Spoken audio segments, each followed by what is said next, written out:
네, 오늘 제목은 보시기에 좋았던 세상, 보시기에 좋았던 세상이라는 제목으로 말씀을 같이 생각해 보도록 하겠습니다. 1980년대 한국의 중산층 가정이라면 거실에 이거 하나씩은 다 있었다고 합니다. 이게 뭘까요? 이게 바로 네모나게 생긴 수족관입니다. 흔히 어항이라고도 불렸던 수족관은 보통 이 현관에서 들어오는 입구나 TV 옆에 이렇게 잘 놨었어요. 이거 하나 정도는 있어야 그래도 집이 폼이 난다라고 했던 그런 시절이 있었습니다. 이 수족관을 설치하는 방법은 이래요. 먼저 수족관을 원하는 위치에다 이렇게 딱 놓고요. 그 안에 뭘 넣을까요? 모래와 자갈을 잘 깔아요. 그리고 관상용 수초를 수족관 안에 여기저기 배치를 합니다. 뭐 때로는 돌 같은 것도 놓고요. 그리고 한쪽에는 온도계와 이 물 여과하는 장치를 설치한 다음에 그리고 뭘 넣을까요? 물고기를 이제 물과 함께 넣고 나죠. 그리고 이렇게 딱 보면 마치 거대한 예술 작품을 놓은 것처럼 이 집안의 품격이 높아지는 그런 기분이 들었다고 합니다. 그런데 물고기들이 살기 위한 이 수족관 하나를 설치하면서도 사람들이 뭘 하고 있습니까? 설계를 하는 거죠. 수초 중에 어떤 건 어디에 놓을까? 모래와 자갈의 비율은 어느 정도로 섞어서 깔아야 될까? 물고기가 놀 수 있는 바위는 어디에 놓을까? 이런저런 생각을 하고 하나씩 수족관을 만들어가는 겁니다.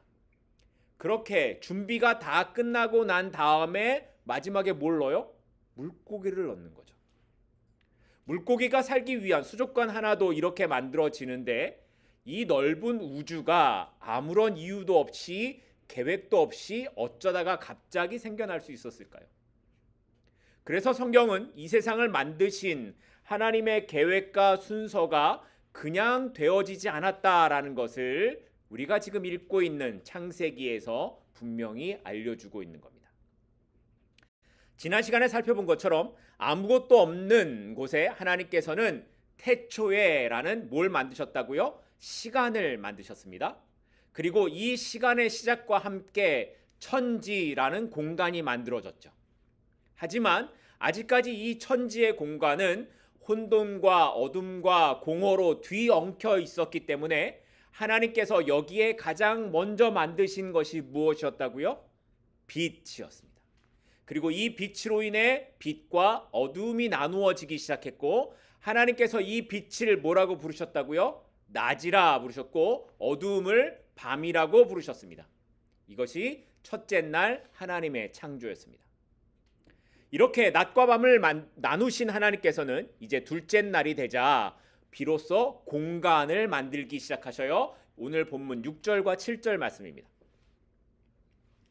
하나님이 이르시되 물 가운데에 궁창이 있어 물과 물로 나뉘라 하시고 하나님이 궁창을 만드사 궁창 아래의 물과 궁창 위의 물로 나뉘게 하시니 그대로 되니라. 자, 여기 보시면 하나님께서 뭘 만드셨습니까? 궁창을 만드셨죠.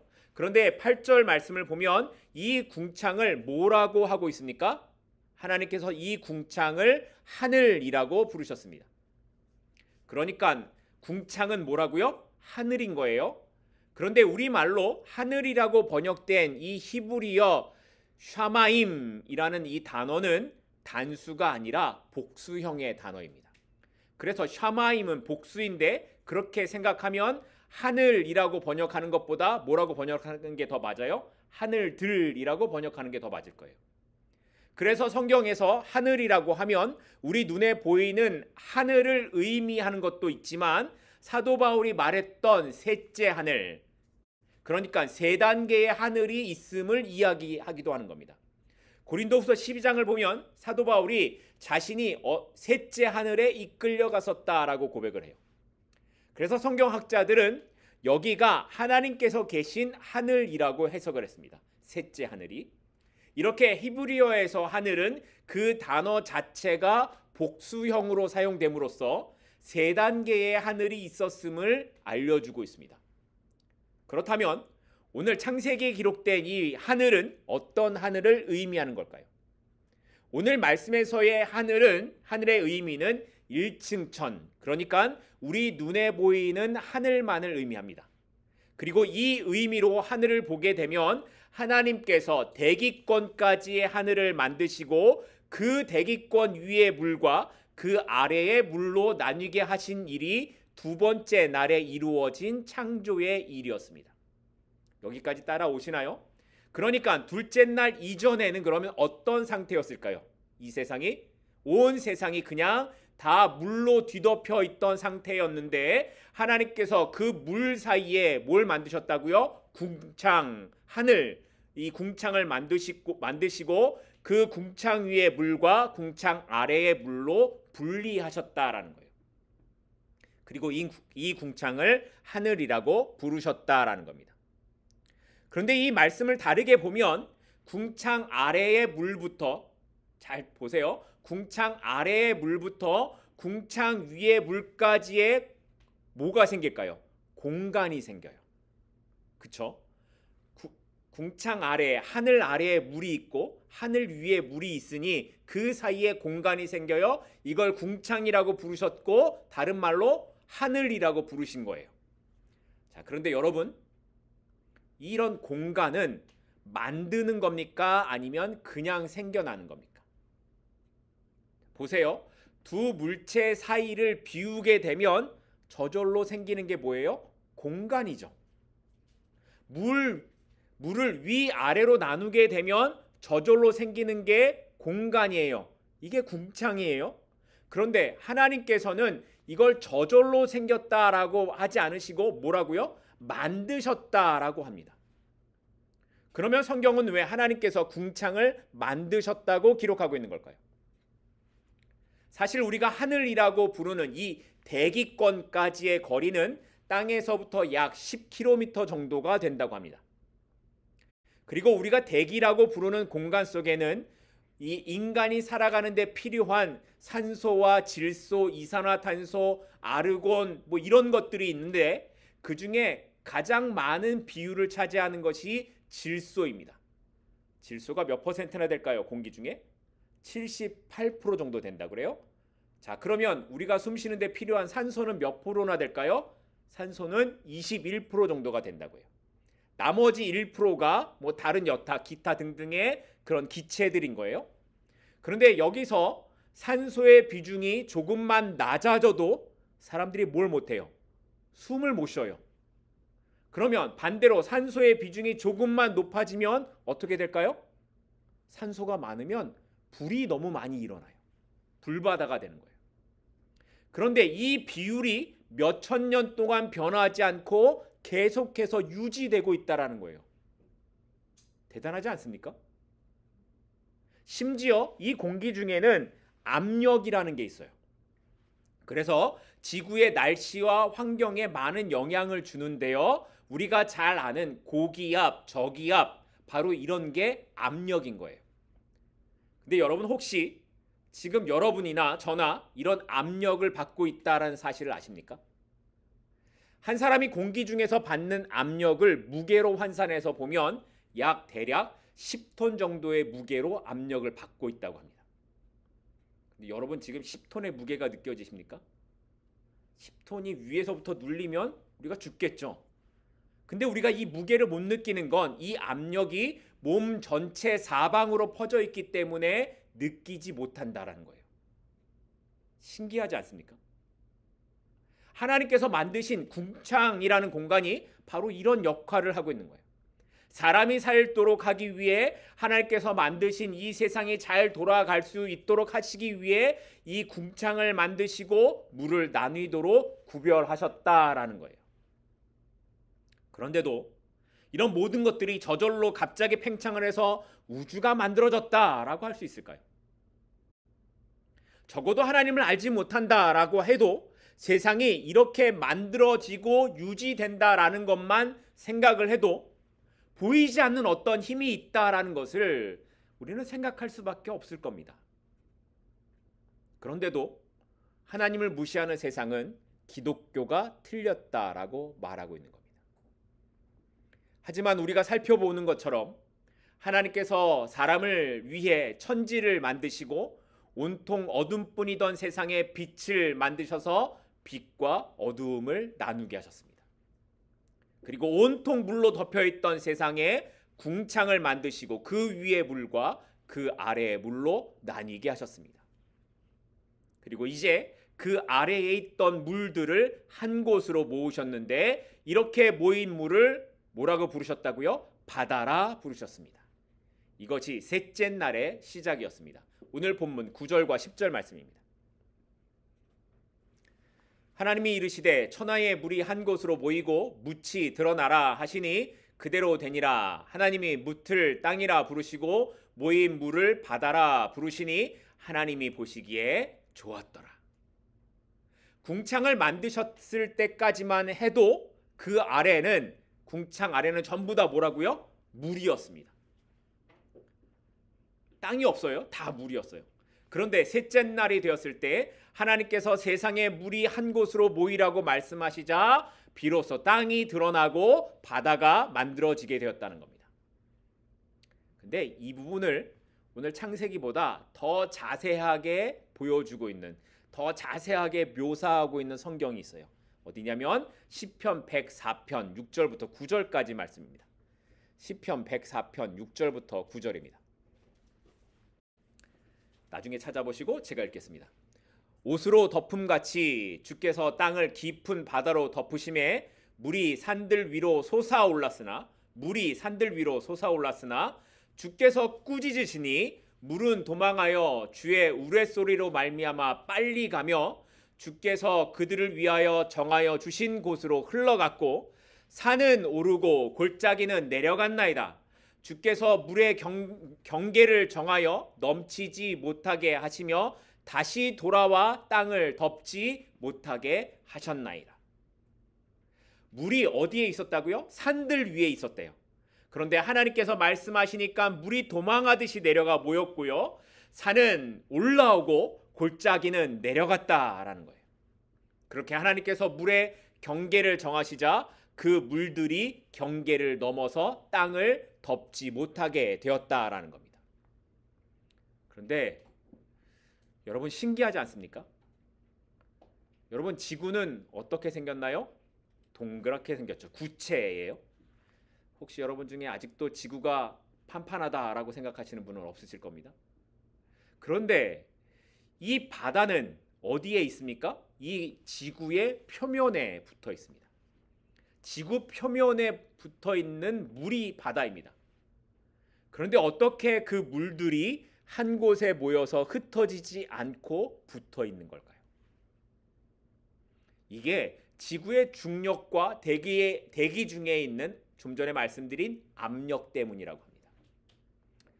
아마 여러분들이 학창 시절에 배우셨던 것 과학 시간 중에 만유인력의 법칙이라는 말을 들어보셨을 거예요. 모든 물체는 질량을 가지고 있고요. 그 질량을 가진 물체는 서로 끌어당기는 힘이 발생하게 되는데 이 힘을 중력이라고 부릅니다. 그러니까 지구라는 큰 질량의 힘이 있고요. 중력이 이 지구 중심 방향으로 끌어당기기 때문에 바다의 물도 지구 표면에 붙어 있는 것이고 우리도 그렇게 붙어 있는 거예요. 그런데 이 질량의 힘, 중력이 얼마나 무서운 건지 아세요? 지구의 질량보다 훨씬 큰 질량을 가진 게 있어요.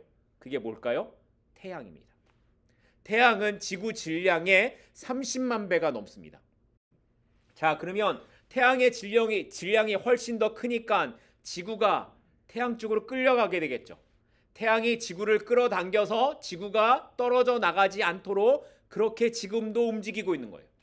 그런데 이 질량의 차이, 지구의 질량과 태양의 질량의 차이가 조금만 벗어나면 어떻게 될까요? 조금만 벗어나면 태양하고 멀어져서 다 얼어 죽거나 아니면 태양하고 너무 가까워져서 다 타버리고 말 겁니다. 그런데 하나님께서 세상을 창조하신 이후에 한 번도 그런 일이 일어난 적이 없습니다. 수천 년 동안 이 중력의 힘이 변하지 않고 유지되어서 우리가 지금 이렇게 잘 살고 있는 거예요. 그 말을 시편에서는 뭐라고 하고 있어요? 경계를 정하셨다라고 표현하고 있는 겁니다. 이렇게 하나님의 창조는 첫째 날부터 셋째 날까지 밑작업을 준비하신 것에 대한 창조가 이루어졌어요. 혼돈과 어둠이 있던 세상에 빛을 만드셔서 빛과 어둠을 분리하셨고, 온통 물로 덮여있던 세상에 궁창을 만드셔서 하늘 위의 물과 하늘 아래의 물로 분리하셨습니다. 그리고 그 아래에 있던 물들은 또다시 땅과 바다로 분리되어 경계를 정하셨습니다. 그리고 이 모든 것을 하신 후에 하나님이 뭐라고 말씀하셨습니까? 보시기에 좋았더라 라고 말씀하셨습니다. 그러니까 셋째 날까지의 창조를 통해서 하나님이 하셨던 건 뭐예요? 지금 제가 반복해서 얘기했던 거, 분리예요. 분리. 창조, 셋째 날까지의 창조는 분리였습니다. 다른 말로 구별함이었습니다. 혼합과 섞여 있는 것이 아니라 빛과 어둠을 나누는 것처럼, 하늘 위의 물과 아래의 물로 나뉘는 것처럼, 땅과 바다가 나뉘는 것처럼, 그렇게 하나님의 창조는 나뉘는 것, 구별됨이었습니다. 그리고 이것은 하나님의 백성들의 삶 역시 그렇게 구별돼야 한다라는 것을 말씀하고 있는 겁니다. 레위기 11장 45절 말씀을 보면 이렇게 말씀합니다. 나는 너희의 하나님이 되려고 너희를 애굽 땅에서 인도하여 낸 여호와라. 내가 거룩하니 너희도 어떻게 하라고요? 거룩할지어다. 여기에 그런데 거룩하다라는 단어의 뜻이 뭐냐면 구별되다입니다. 그러니까 하나님께서 그의 백성들, 자녀들에게 원하시는 삶은 다른 게 아니라 뭐라는 거예요? 구별되는 거라는 거예요. 세상은 힘의 원리를 갖고 살아가지만 성도는 그것과 구별되어야 하고, 세상은 자신을 위해 살라고 말하지만 성도는 그것과 구별되어야 한다는 겁니다.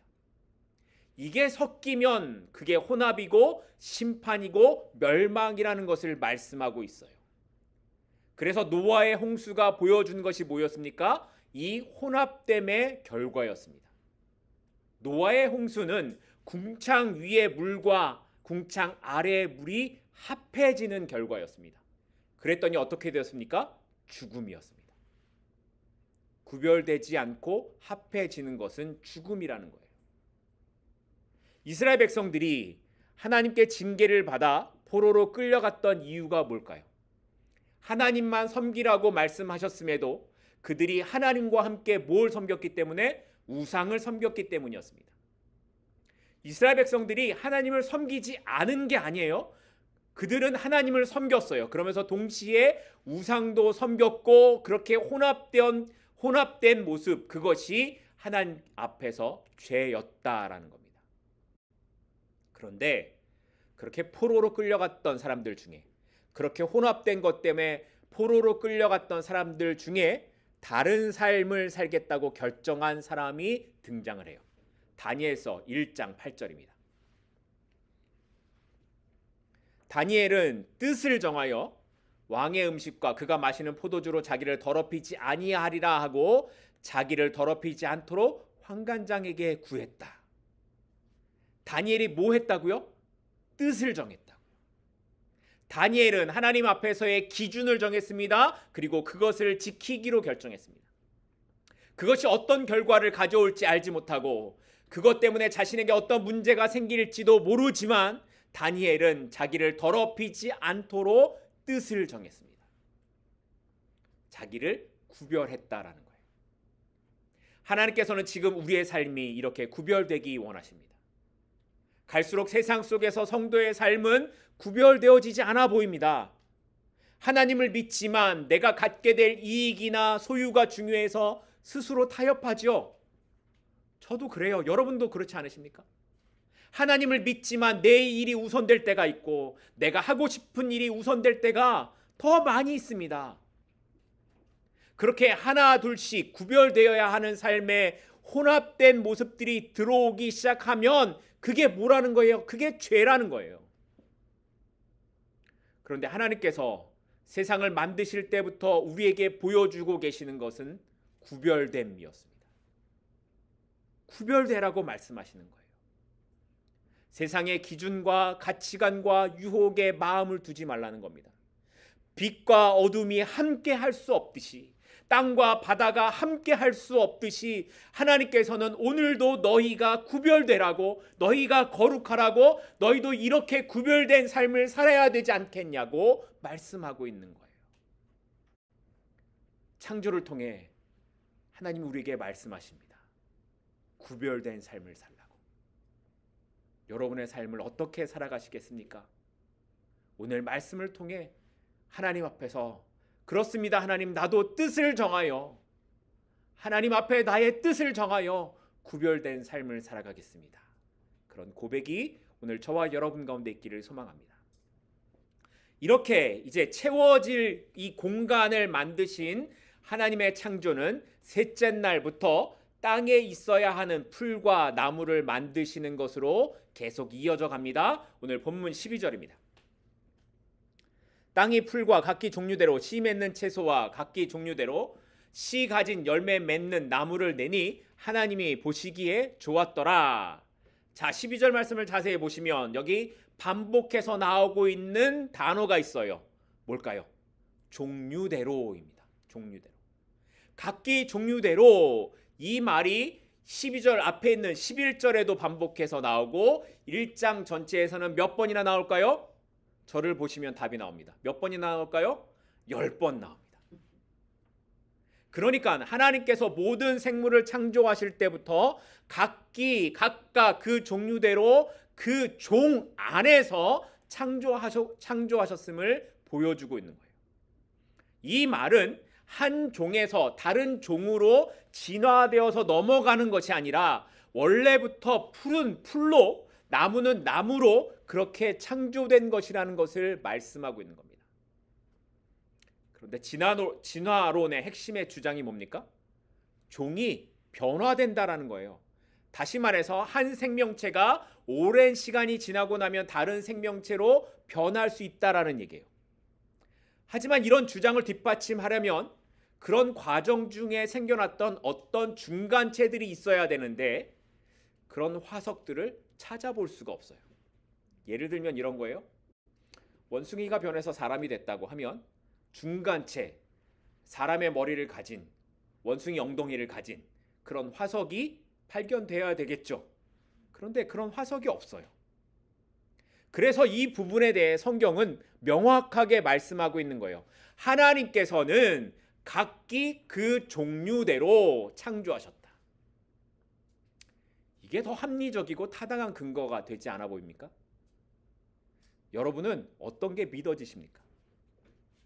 그런데 이렇게 셋째 날 풀과 채소와 나무가 창조되어진 것은 믿겠는데, 믿으시겠죠 여러분? 믿겠는데 다른 부분에서 이 말씀이 이해되지 않는 게 있어요. 믿어지지 않는 게 아니라 이해되지 않는 게 있어요. 그게 뭐냐면 아직 해가 없는데 식물이 어떻게 살 수 있는가 하는 이 부분입니다.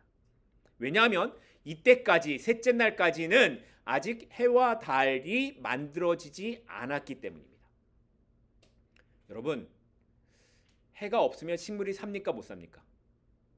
식물이 못 살죠. 그런데 셋째 날에 어떻게 식물이 만들어졌을까요? 그래서 이 부분을 넷째 날의 창조와 연결해서 우리가 조금 더 살펴보겠습니다. 자, 이렇게 바다와 땅을 만드시고 그 땅에 각종 식물과 나무를 만드신 셋째 날의 창조가 끝나자 넷째 날 하나님께서는 비어있던 궁창을 몇째 날 만드셨다고요? 이렇게 모른 척 하시깁니까? 둘째 날 만드셨습니다. 비어있던 이 비어있던 궁창에 이제 해와 달과 별을 만드셨습니다. 오늘 본문 14절 15절입니다.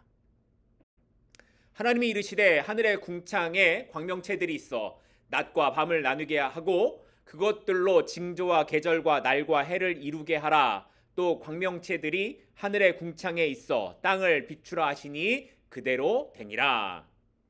하나님께서 둘째 날 만드셨던 그 하늘의 넷째 날이 되자 해와 달과 별을 만드셨습니다. 그런데 오늘 본문 다시 해보세요. 그런데 본문은 여기에서 해와 달을 뭐라고 표현합니까? 광명체라고 표현하죠. 이 이유에 대해 학자들은 모세와 함께 있었던 이스라엘 백성들이 애굽에서 나왔기 때문에 당시 애굽에서 섬겼던 태양신에 대한 생각이 깊이 박혀 있어서 해와 달이라는 표현 대신에 광명체라는 단어를 사용했을 것이라고 추측을 합니다. 하지만 이런 추측보다 히브리어 이 단어를 보게 되면 왜 이렇게 표현했을까 하는 것에 대한 답을 생각해 볼 수 있어요. 넷째 날에 있는 이 광명체라는 단어를 히브리어로는 마오르라고 합니다. 마오르. 이것을 단어 그대로 풀이하면 마는 뭐뭐로부터라는 뜻이고요. 오르는 빛이라는 뜻을 갖고 있습니다. 그러니까 마오르는 빛으로부터라는 뜻이 되겠죠. 그런데 첫째 날 만드신 빛은 이 단어는 그냥 히브리어로 오르라는 단어를 씁니다. 그러니까 이 두 단어를 히브리어로 해석해 보면 첫째 날의 빛은 오르, 빛 자체를 말하지만 넷째 날의 광명체는 번역해 드린 대로 마오르, 빛으로부터 오는, 다시 말해서 빛을 발하는 물체나 장소를 말할 때 쓰는 그런 단어라는 거예요. 여기까지 이해가 되십니까? 하나님께서 첫째 날 만드신 빛은 지난주에 말씀드린 것처럼 하나님께서 만드신 물리적인, 이렇게 추상적인 개념이 아니라 물리적인 어떤 빛이었을 것이라고 하는 해석에 저는 동의를 합니다. 이 빛은 우주에 존재하는 본질적인 빛이었고 우주에 있는 모든 발광체들이 있어요. 다시 말해 태양과 같이 빛을 내는 행성들의 어떤 본질적인 빛을 뜻하는 것이라고 해석할 수 있다라는 거예요. 이걸 조금 더 말씀을 드리면 이 우주에는 태양처럼 스스로 빛을 내는 행성들이 있어요. 이걸 항성이라고 부르는데 이런 항성들이 은하계, 우리가 속해 있는 이 우주를 은하계라고 하죠. 이 은하계에만 1천억 개가 넘는다 그래요. 그리고 이런 은하계가 우주에는 2조 개가 넘는다고 합니다. 그러니까 태양처럼 스스로 빛을 내는 행성들이 셀 수 없이 많다라는 거죠. 심지어 태양보다 더 큰, 태양이 굉장히 크잖아요. 아까 말씀드렸듯이 이 태양보다 더 큰 이 항성들, 스스로 빛을 내는 이런 행성들조차도 은하계 안에서만 수십억 개가 된다 그래요. 그런데 이런 은하계가 우주에 몇 개가 있다고요? 2조 개가 넘는다고요. 그러니까 얼마나 스스로 빛을 내는, 이 해와 같은 이런 빛을 내는 것들이 얼마나 많다라는 얘기예요. 그러니까 히브리어의 단어에서 보는 것처럼 첫째 날 만드신 본질적인 빛을 우리는 알 수는 없지만 하나님께서는 그 빛을 우리가 볼 수 있는 어떤 형태의 모습으로 몇째 날 만드신 거예요? 넷째 날 해와 달과 같은 광명체를 만드셨다는 거예요. 그러니까 이미 첫째 날부터 세상은 우리가 이해할 수 없는 어떤 빛에 의해 낮과 밤이 구분되고 셋째 날에는 식물이 자라나는 창조의 섭리가 이미 유지되고 있었다라는 거예요.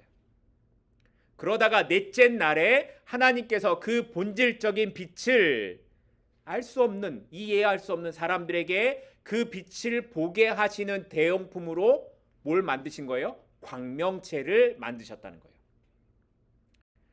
그런데 이건 이렇게 설명을 해도 사실 인간의 한계로는 우리가 알 수가 없어요. 왜냐하면 우리가 하나님을 볼 수 없잖아요. 보이지 않으시는 이 하나님의 일하심을 인간의 한계로 알 수 없기 때문입니다. 그래서 보이지 않는 그 빛에 대해 우리가 볼 수 있도록 태양을 만들어 보게 하시고 그 현상을 통해 세상의 징조와 계절과 날과 해를 알게 하셨다. 이 정도로밖에 이해할 수 없는 겁니다. 자, 그렇다면 이제 이런 해와 달과 별을 하나님이 누구를 위해서 만드신 걸까요? 누구를 위해서 만드셨어요? 인간을 위해서 만드신 거라는 거예요. 그런데도 사람들은 이걸 섬기고 절하고 신이라고 한다는 거예요. 심지어 어떤 것까지 사람들이 섬기기까지 합니까? 나무와 힘센 동물까지도 신이라고 섬기는 그런 일들이 아주 오래전에만 그런 게 아니라 지금도 일어나는 일들이라는 거예요. 그런데 성경을 통해서 하나님께서 말씀하시는 것은 뭡니까? 하늘의 해와 달과 별도 우리를 위해서 만드신 것이고 땅에 있는 식물과 나무도 우리를 위해서 만드신 거라는 거예요. 그리고 심지어 다섯째 날에 만드신 바다의 짐승과 생물과 그리고 하늘을 나는 새들도 결국에 다 마지막에 만드시는 인간, 그 우리가 누리고 즐기기 원하시는 하나님의 마음을 담아서 창조하신 피조물이었다라는 거예요. 보세요. 하나님께서 하루하루 이 비어있던 공간을 채워가시면서 인간인 우리를 생각하시고 만드실 때에, 그리고 그것을 만드신 다음에 보시기에 좋았다라고 하는 그 마음이 여러분 느껴지십니까? 우리는 물고기 키워보겠다고 집에 수족관 하나씩 채워가면서 여기다 이거 놓고 여기다 이거 놓고 그러면서 기대와 설렘을 갖고 그렇게 하는데, 하나님께서 이 온 우주를 우리를 위해 하나씩 채워가고 만들고 계셨다라는 거예요.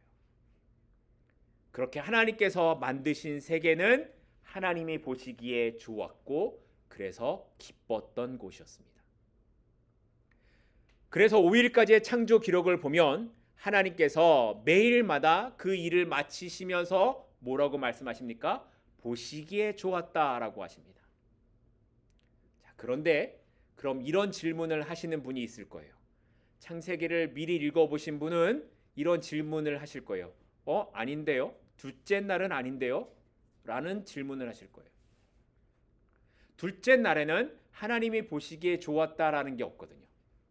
그런데 둘째 날에는 이 말씀이 없지만 셋째 날로 가서 보게 되면 하나님께서 궁창 아래의 물로 뭘 만드셨어요? 땅과 바다를 만드신 후에 뭐라고 말씀하세요? 보시기에 좋았다라고 말씀하세요. 이 말은 이 궁창을 통해서 땅 아래에 있던 이 궁창 아래에 있던 이 물들과 이 물들을 통해 땅과 바다가 만들어졌으니 궁창이 뭐와 연결된 거예요? 지금 땅과 바다와 연결된 하나님의 창조라는 것을 보여주고 있는 거예요. 그래서 셋째 날 이것을 만드시고 하나님이 보시기에 좋았다라고 말씀하세요. 그리고 또 한 번 셋째 날에 또 뭘 만드세요? 땅에 식물을 만드신 다음에 한 번 더 보시기에 좋았다라고 말씀하시는 거예요. 그런데 자, 여기까지 이제 넘어가시고 여기에 이 좋았다라는 단어가 히브리어로 토브라는 단어를 써요. 그런데 이 뜻이 무엇냐면 선하다, 완전하다 이런 뜻을 갖고 있습니다. 그러니까 하나님의 하루하루의 창조는 임시적이거나 불완전한 것이 아니라 모든 것이 완전하며 하나님의 의도에 맞게 선하게 만들어진 것이었다는 겁니다. 뭐에 맞게? 하나님의 의도에 맞게 선하게 만들어졌다. 그러니까 선하다라는 것은 뭐에 맞게 되어야 되지 선한 거예요? 하나님의 의도에 맞아야 선한 거예요. 우리가 도덕적으로 어떻게 잘 사는가를 말하는 것이 아니라 하나님의 의도에 맞게 이루어져 가고 있을 때 이것이 바로 선함이라는 거예요. 그리고 하나님께서 기뻐하시는 것은 바로 이 선함대로 이루어져 가고 있는 것이라는 겁니다. 하나님께서 세상을 창조하실 때 이 선함을 보시고 기뻐하셨습니다. 그리고 지금도 우리가 하나님의 선하심 안에 있을 때에 하나님은 기뻐하십니다. 물론 죄가 들어온 세상에서 우리의 약함과 죄가 드러나지 않을 수 없어요. 하지만 하나님께서 우리를 그럼에도 불구하고 우리를 향해 기대하시는 것은 그럼에도 우리가 다시 하나님의 선하심 앞으로 하나님의 뜻에 따라 살고자 하는 것을 보시기를 원하시고 기뻐하신다는 겁니다.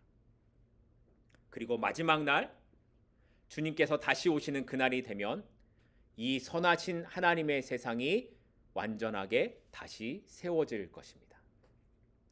이제 말씀 한 곳을 살펴보고 오늘 말씀을 마치려고 합니다. 요한계시록 21장 1절부터 4절까지 말씀입니다. 마지막 날 그 하나님의 선하신 그 일들이 어떻게 완전하게 세워질 것인가. 요한계시록 21장 1절부터 4절입니다. 또 내가 새 하늘과 새 땅을 보니 처음 하늘과 처음 땅이 없어졌고 바다도 다시 있지 않더라. 또 내가 보매 거룩한 성 새 예루살렘이 하나님께로부터 하늘에서 내려오니 그 준비한 것이 신부가 남편을 위하여 단장한 것 같더라. 내가 들으니 보좌에서 큰 음성이 나서 이르되 보라 하나님의 장막이 사람들과 함께 있음에 하나님이 그들과 함께 계시리니 그들은 하나님의 백성이 되고 하나님은 친히 그들과 함께 계셔서 모든 눈물을 그 눈에서 닦아 주시리니 다시는 사망이 없고 애통하는 것이나 곡하는 것이나 아픈 것이 다시 있지 아니하리니 처음 것들이 다 지나갔음이로라. 하나님께서 온 세상을 창조하셨던 것처럼 마지막 날에 하나님의 선하신 완전하신 새 하늘과 새 땅이 이루어지게 될 것입니다. 하나님의 보시기에 좋았던 그 선하심의 상태로 세상을 다시 만드시고 하나님의 선하심을 따라 살고자 애썼던 하나님의 자녀들을 그 나라 가운데로 모으실 것입니다. 여러분, 그 선하신 나라에 함께 가지 않으시겠습니까? 그 선하신 나라를 소망 가운데 갖고 살아가지 않으시겠습니까? 기도하겠습니다.